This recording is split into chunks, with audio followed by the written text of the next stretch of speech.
Now, you talked about Robert Whittaker, the reason why I couldn't hold in New Zealand, not that stadium and everything. All right. Well, at the end of the day, is a fight you're actually looking forward to? Yeah, definitely.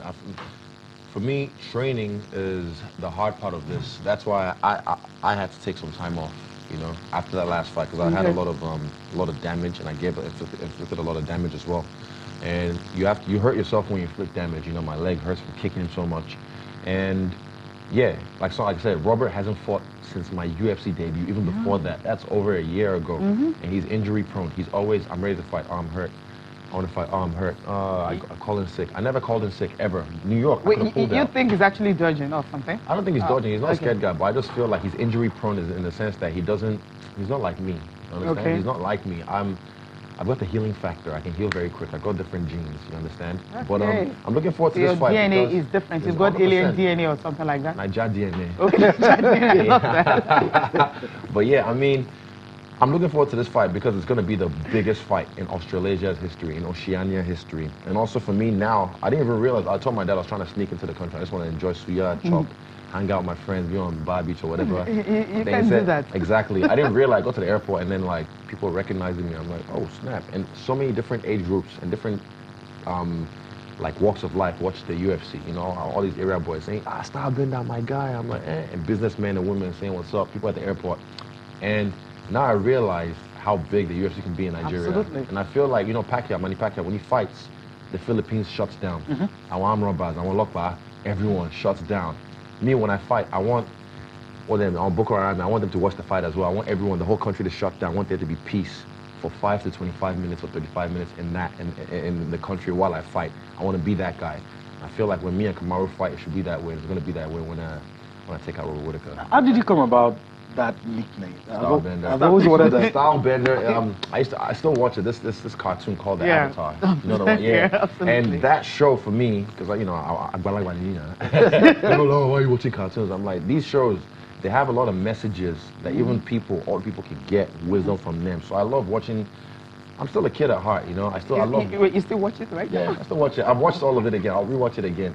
It's just because there's so many gems. It's like revising so many gems in life they can get from that show. And it's a kid's show, but for me as an adult, I'm still a big boy. You know what I mean? And yeah, the Style Bender, I feel like in this earth, in this realm, I have to master my destiny as the Avatar by mastering all the elements of martial arts, which is, you know, like he had earth, fire, water, and air. Everything. Yeah, I'm surprised you know the show as well. Okay, I used to watch it. That's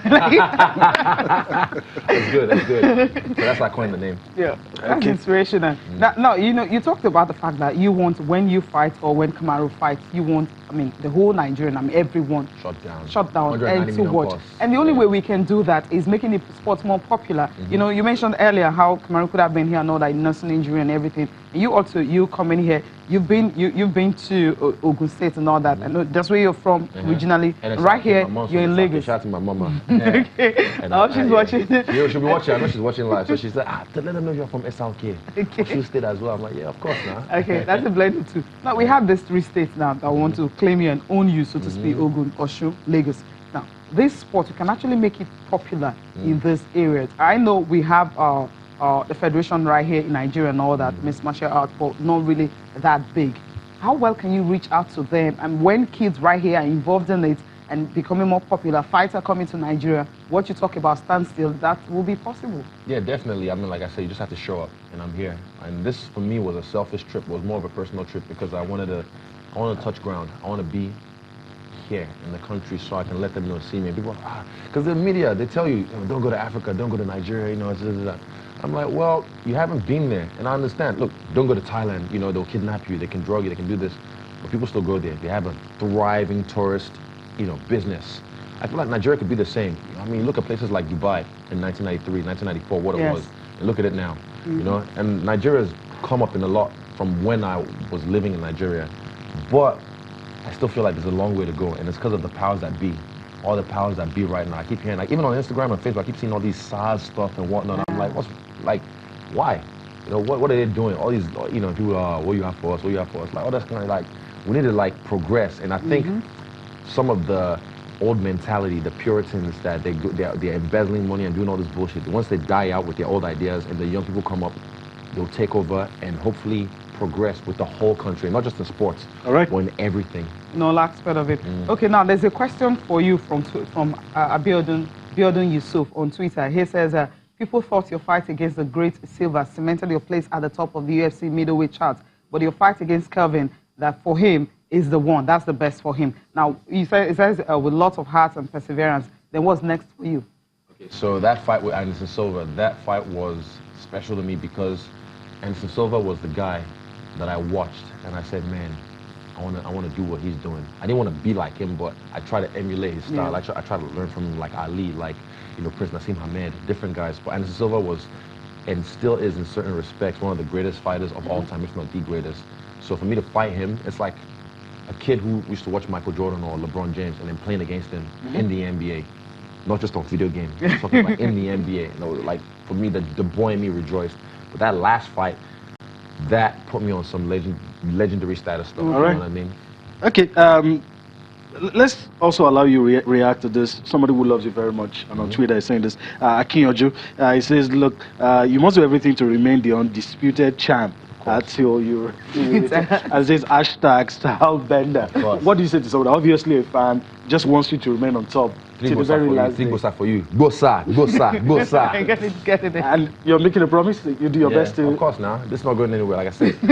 This is mine forever. No one can ever take this away from me. And yeah. Absolutely. This is a good one. Now, we've seen, I mean, he's like, he didn't answer the other question because he's talked about the fact that what's next for you. Robert Whittaker, that's next. That's okay. Because they say he's the undisputed champion, but I'm like, where has he been? What's he done? He's had 2 fights in 3 years. I had 6 fights in 14 months. You know, I'm the one who's been busy. I'm the one who's been running this division. I'm the one who's been putting spotlights on this division. You look at the stocks. This is how the game works. It works on stocks like New York Stock Exchange. Right now, I'm the one making him money because I'm working. Okay. He's already done his work, you know what I mean? But now I'm the guy. And I've got the new belt. If you look, zoom in, no interim at all. Just says world UFC champion, no interim. So I'm the guy. Okay, so you're holding on to this one. It's mine. Okay. Now get the next one as well. Now that's it. Okay, we're seeing it right there. Now this question for you. There's this beef you have with John Jones. And so what is it all about? And also you've already beaten one goat in Anderson and all that. No, John Jones, the beef, what's it all about? So I said, I beat one goat, I killed one goat. You know, what do you do with goat in Nigeria? Anjeroni now. We're eating goats. Okay. So just as a play on words, I said I've killed one goat, so I want to go for the next. Okay. I think he just kind of took it what it is, I'm the new kid on the block. I'm the one getting all the attention. You know, I'm the new freshman. He's a senior. Okay. And he's just jealous. You know what I mean? He's just jealous, and it's like, oh, this boy doing all this stuff. So he wants to try and throw shine. And yeah, eventually his time was come. But he's trying to do what Floyd Mayweather did with Canelo. Okay. You know, he fought Canelo when he was young, when he was coming up. But he didn't want to do it again. Exactly. Now, Canelo's a different beast, you know what I mean? So for me, I know myself, and I know right now I have like a 40% chance. So I want to make sure when I get to that point I fight him, I want to know I can whoop his ass correct.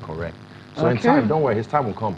Okay, we'll wait for his time. Now finally, before we let you go now, you just mentioned Floyd Mayweather and all that. We're not going to get you into the argument of greatest boxers of all time or not. But there's this bout coming up on Saturday. We talked about it, Dominic Breazeale, and of course you have Deontay Wilder. Yeah, actually one of my teammates is helping Wilder, Junior Farr. Shout out to Junior Farr.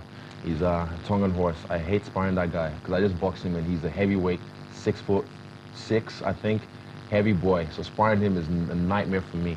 He's helping Deontay Wilder spar right now, just representing our team, helping him, and he's helping for 2 camps now. So yeah, I definitely I've heard all this stuff they say on the media. Don't listen. Like Deontay is a nice guy from what I've heard, and the people I know, like Malik, that deal with him. He's actually a genuine guy. So this is his alter ego. And it's not like it's fake.